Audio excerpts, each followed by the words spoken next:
23 साल पुराने मामले में मुझे लोअर कोर्ट से और उसके बाद फिर सेशन कोर्ट से 3 महीने की सज़ा हुई थी और मेरे साथ कांग्रेस के नेता कमल श्रीवास्तव जी, संतोष चौधरी जी, समाजवादी पार्टी के पूर्व विधायक अनूप संडा जी, भारतीय जनता पार्टी के पूर्व नगर अध्यक्ष सुभाष चौधरी जी और वर्तमान सभासद विजय सेक्रेटरी जी को सजा हुई।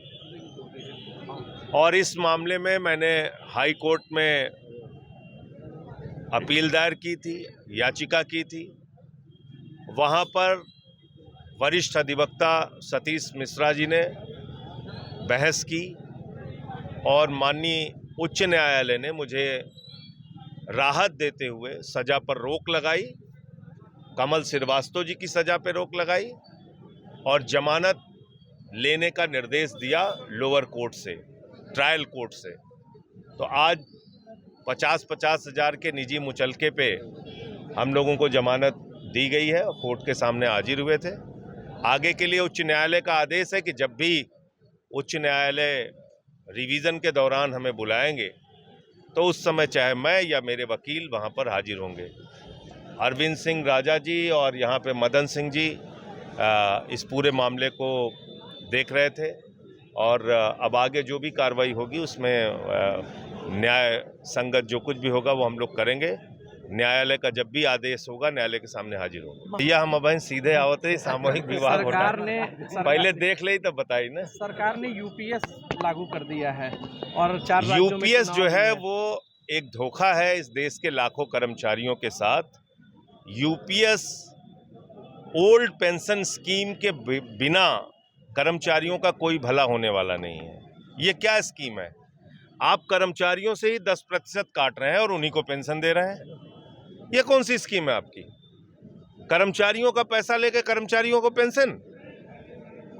तो यूपीएस जो है वो पूरी तरीके से फ्रॉड है इस देश के कर्मचारियों के साथ और उनके मन में काफी गुस्सा और रोष है। और दूसरी बात, इस देश के दलितों और ओबीसी के साथ भी ये धोखा है। क्यों है?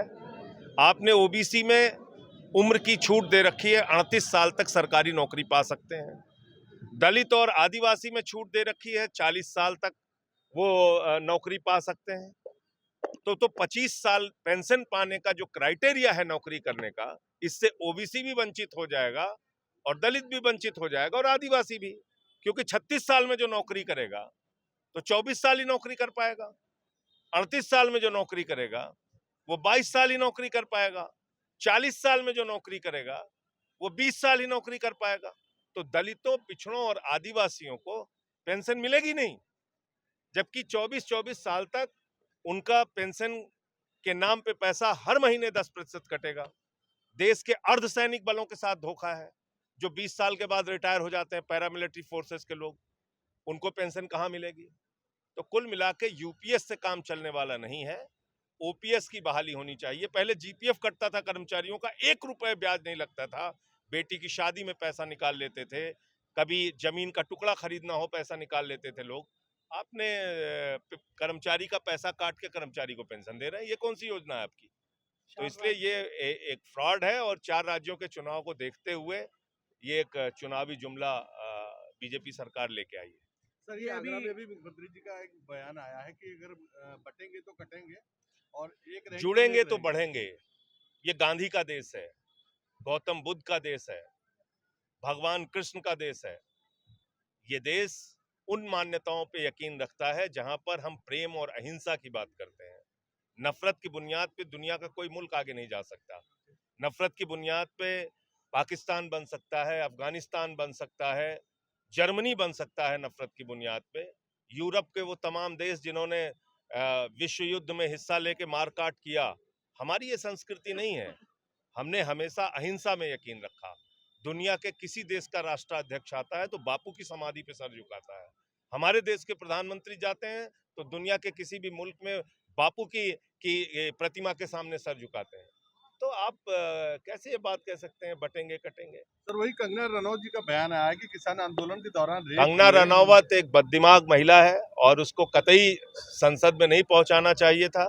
किसानों को बलात्कारी कह रही हैं, हत्यारा कह रही हैं। बहुत ही ये अपमानजनक बात है और मैं समझता हूं कि भारतीय जनता पार्टी को इसके ऊपर एक्शन लेना चाहिए। सर, भाजपा जैसा आरोप- निर्विरोध चुने गए हैं, जैसा ऐसे उसके निर्विरोध अध्यक्ष चुने गए हैं, तो किस नजर से देखते तो बाकी लोग क्या कर रहे हैं भैया, ये तो देखो, सबको पकौड़ा तलना है, उनको आईसीसी चेयरमैन भाजपा बनना। अन्य राजनीतिक दलों पर परिवारवाद का आरोप लगाती है। अभी जैसा आईसीसी के चेयरमैन हो गए, रोहन जेटली जो अरुण जेटली के बेटे हैं वो महासचिव होने जा किसी रहे हैं। गलत चर्चा है। फहमी में किसी को नहीं रहना चाहिए। बीजेपी में भी घोर परिवारवाद है।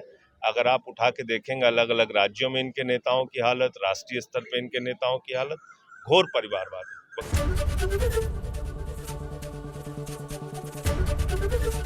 एबीपी गंगा, खबर आपकी, जुबान आपकी।